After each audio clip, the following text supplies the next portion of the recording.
നടിയെ ആക്രമിക്കാൻ കൊട്ടേഷൻ നൽകിയത് ദിലീപാണെന്ന വെളിപ്പെടുത്തലുമായി പൾസർ സുനി. സുപ്രീം കോടതി ജഡ്ജിമാരുടെ സ്വത്ത് വിവരങ്ങൾ പ്രസിദ്ധീകരിക്കും. നമസ്കാരം. ഈ മണിക്കൂറിലെ ഏറ്റവും പ്രധാനപ്പെട്ട 10 വാർത്തകളുമായി ജനയുഗം ഓൺലൈൻ മോജോ ന്യൂസിലേക്ക് സ്വാഗതം.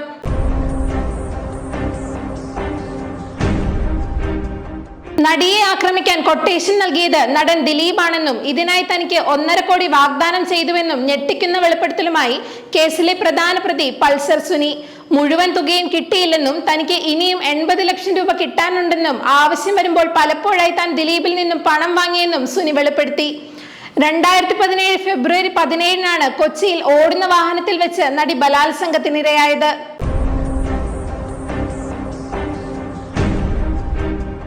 സുപ്രീം കോടതി ജഡ്ജിമാരുടെ സ്വത്ത് വിവരങ്ങൾ പ്രസിദ്ധീകരിക്കാൻ സുപ്രീം കോടതി ഫുൾ കോടതി യോഗത്തിലാണ് തീരുമാനം. ഡൽഹി ഹൈക്കോടതി ജഡ്ജിയായിരുന്ന യശ്വന്ത് വർമ്മയുടെ വസതിയിൽ നിന്ന് കണക്കിൽപ്പെടാത്ത പണം കണ്ടെത്തിയ സംഭവത്തിന് പിന്നാലെയാണ് നിർണായക തീരുമാനം.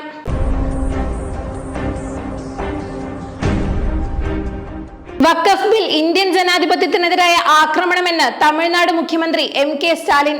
വഖഫ് ഭേദഗതി ബില്ലിനെതിരെ സുപ്രീം കോടതിയെ സമീപിക്കുന്നുവെന്നും അദ്ദേഹം കൂട്ടിച്ചേർത്തു.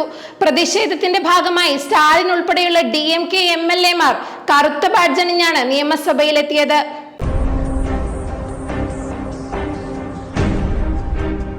വഖഫ് ബില്ലിന്റെ അവതരണ ദിനത്തിൽ ലോക്സഭയിൽ നിന്നും വിട്ടുനിന്ന പ്രിയങ്ക ഗാന്ധിയുടെ നടപടി കോൺഗ്രസിൽ വിവാദമാകുന്നു. വഖഫ് ബില്ലുമായി ബന്ധപ്പെട്ട് MP മാർക്ക് കോൺഗ്രസ് വിപ്പ് നൽകിയിരുന്നുവെങ്കിലും ചർച്ചയിലോ വോട്ടെടുപ്പിലോ പ്രിയങ്ക ഗാന്ധി പങ്കെടുത്തിരുന്നില്ല. ഇതിന് കൃത്യമായ വിശദീകരണം നൽകാനാവാതെ കോൺഗ്രസ് നേതൃത്വവും അങ്കലാപ്പിലാണ്.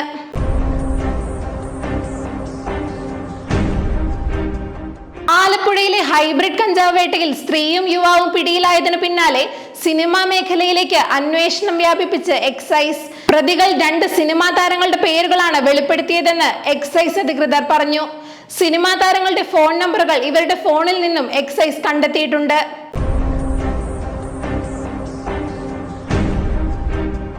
കടയ്ക്കൽ ക്ഷേത്രത്തിലെ തിരുവാതിരയ്ക്ക് വിപ്ലവഗാനം പാടിയതിൽ വിമർശനമുന്നയിച്ച് ഹൈക്കോടതി.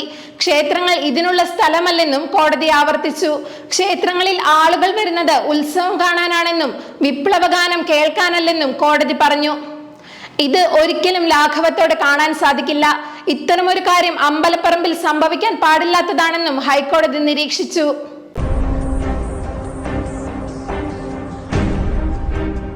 സംസ്ഥാന സഹകരണ വകുപ്പിന്റെ നേതൃത്വത്തിൽ കൺസ്യൂമർ ഫെഡ് മുഖേന ആരംഭിക്കുന്ന സഹകരണ വിഷു ഈസ്റ്റർ സബ്സിഡി ചന്ത അടുത്തയാഴ്ച മുതൽ 12 മുതൽ 21 വരെ തുടർച്ചയായി 10 ദിവസം വിഷു ഈസ്റ്റർ സബ്സിഡി ചന്തകൾ നടത്താനാണ് തീരുമാനം.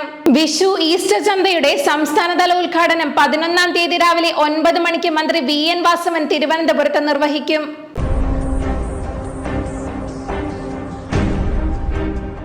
മഞ്ചേശ്വരത്ത് നിന്നും 450 ഗ്രാം ഹാഷിഷ് ഓയിലുമായി കർണാടക സ്വദേശി എക്സൈസ് പിടിയിലായി.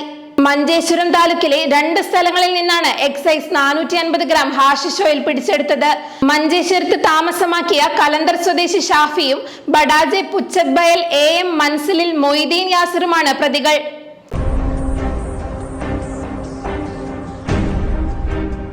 കൊച്ചി കായലിലേക്ക് മാലിന്യം വലിച്ചെറിഞ്ഞതിന് ഗായകൻ MG ശ്രീകുമാറിനെതിരെ പിഴ ചുമത്തി. മുളവുകാട് പഞ്ചായത്ത് അധികൃതർ 25,000 രൂപയുടെ പിഴ നോട്ടീസ് അയക്കുകയും ശ്രീകുമാർ പിഴ അടക്കുകയും ചെയ്തു. ശ്രീകുമാറിന്റെ വീട്ടിൽ നിന്ന് മാലിന്യപ്പൊതി കായലിലേക്ക് വീഴുന്നത് ഒരു വിനോദസഞ്ചാരി ഫോണിൽ പകർത്തി മന്ത്രി MB രാജേഷിനെ ടാഗ് ചെയ്ത് പോസ്റ്റ് ചെയ്തിരുന്നു.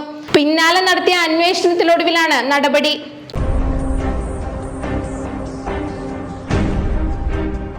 ചൈനീസ് പൗരന്മാരുമായി ശാരീരിക ബന്ധത്തിൽ ഏർപ്പെടരുതെന്ന് ചൈനയിലെ US ഉദ്യോഗസ്ഥർക്ക് വിലക്കുമായി ഡൊണാൾഡ് ട്രംപ്. ചൈനീസ് പൗരന്മാരുമായി പ്രണയത്തിൽ ഏർപ്പെടുന്നതിനും വിലക്കുണ്ട്.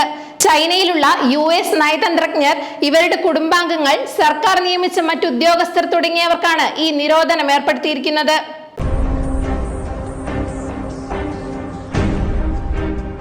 ജനയുഗം ഓൺലൈൻ മോജോ ന്യൂസിലൂടെ വീണ്ടും കാണാം.